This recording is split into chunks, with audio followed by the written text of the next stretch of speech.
On December 12, 1910, Dorothy stepped out of her family's home on East 79th Street, casually telling her mom she was off to shop for a new evening gown.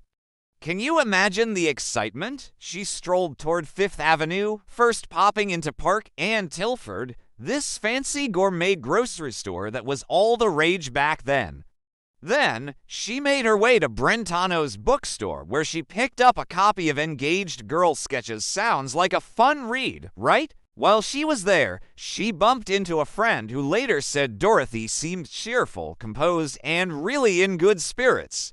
She even mentioned she was going for a walk in Central Park. Little did anyone know that would be the last time anyone confirmed seeing Dorothy Arnold. It's such a mystery, isn't it? What could have happened to her on that seemingly ordinary day? But on that fateful morning, as Dorothy stepped out to grab a dress for a fancy party, she vanished into the vibrant chaos of Manhattan. It was like the city just swallowed her whole. Can you imagine the shock and worrying that must have swept through her family? I mean, she was never seen again, leaving behind a trail of unanswered questions.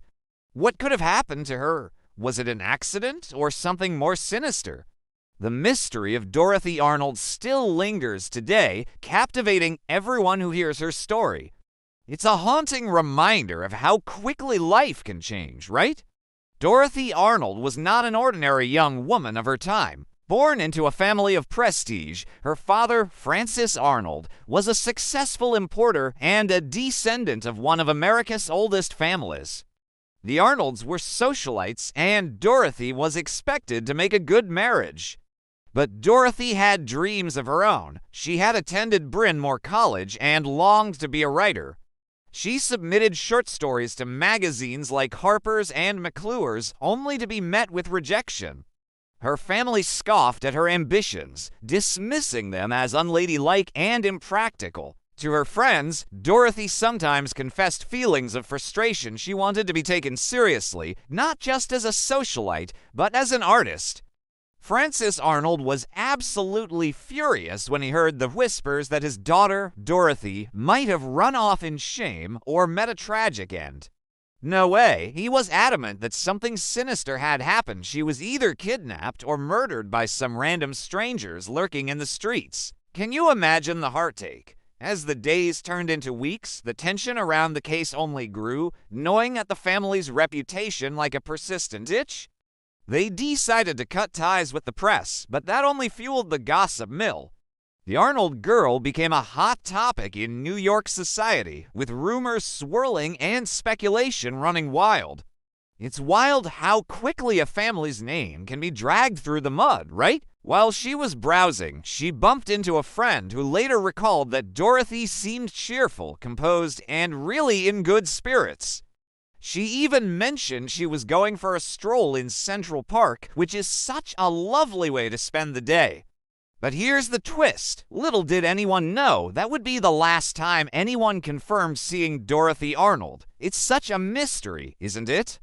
What could have happened to her on what seemed like an ordinary day? It leaves you wondering, right? When Dorothy did not return home that night, her family grew anxious. But they did not call the police immediately. Instead, her father quietly reached out to friends and acquaintances, hoping she had stayed overnight with someone she knew.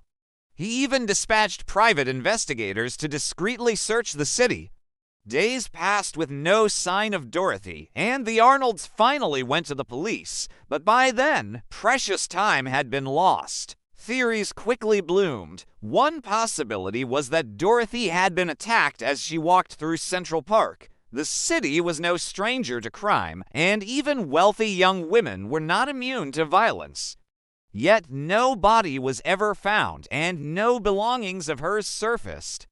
Another possibility was that Dorothy had staged her disappearance, perhaps out of despair over her failed writing career. Friends recalled that she had seemed disheartened by rejection letters, even hinting once at running away. But would she truly abandon her family and vanish into anonymity?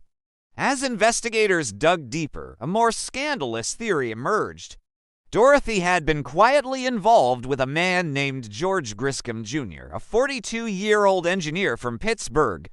Griscom came from a wealthy family, but Dorothy's parents disapproved of the relationship. In fact, earlier that year, Dorothy had lied to her parents about visiting a friend in Boston, only to spend a week with Griscom at a hotel. Her parents were furious when they discovered the truth.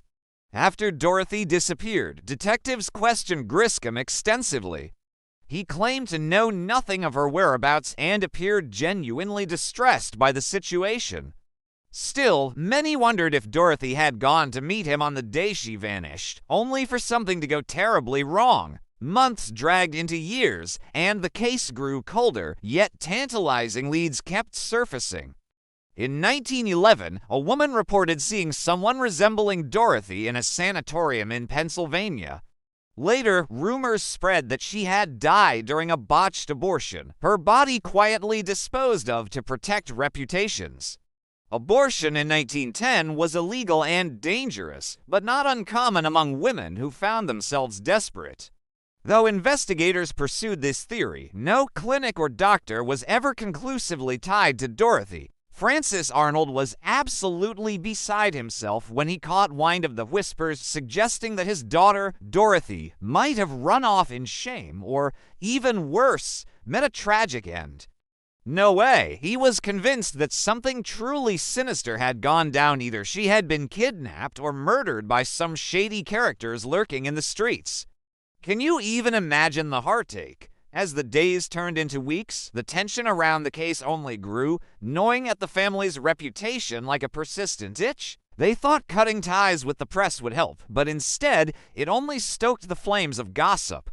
The Arnold girl became the talk of New York society, with rumors flying and speculation spiraling out of control. People love a good scandal, right?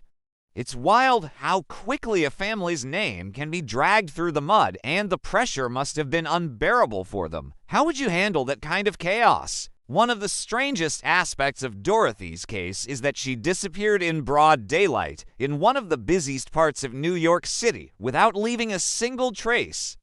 Fifth Avenue was crowded, Central Park well-trafficked, and yet no scream was heard. No witness saw her struggle. No body was recovered. It was as if the city itself had swallowed her whole. Decades later, Dorothy's fate remained a mystery. Her parents both went to their graves never knowing what became of their daughter. Her father died in 1922, still insisting she had been abducted and killed. Griscom, the man she had loved, never married and lived a reclusive life, haunted perhaps by the specter of Dorothy's absence. The case of Dorothy Arnold endures because it touches on the fragility of safety, even in the heart of a bustling city. A young woman from one of New York's most privileged families, stepping out for a day of shopping, could vanish as completely as if the earth itself had opened and swallowed her. Was she the victim of random violence? Did she attempt to escape the rigid expectations of her life, only to meet a tragic end? Or did she suffer a scandal her family worked tirelessly to conceal? We will never know. Dorothy Arnold walked out into the chill of December on Fifth Avenue, smiling, composed, and with her life ahead of her.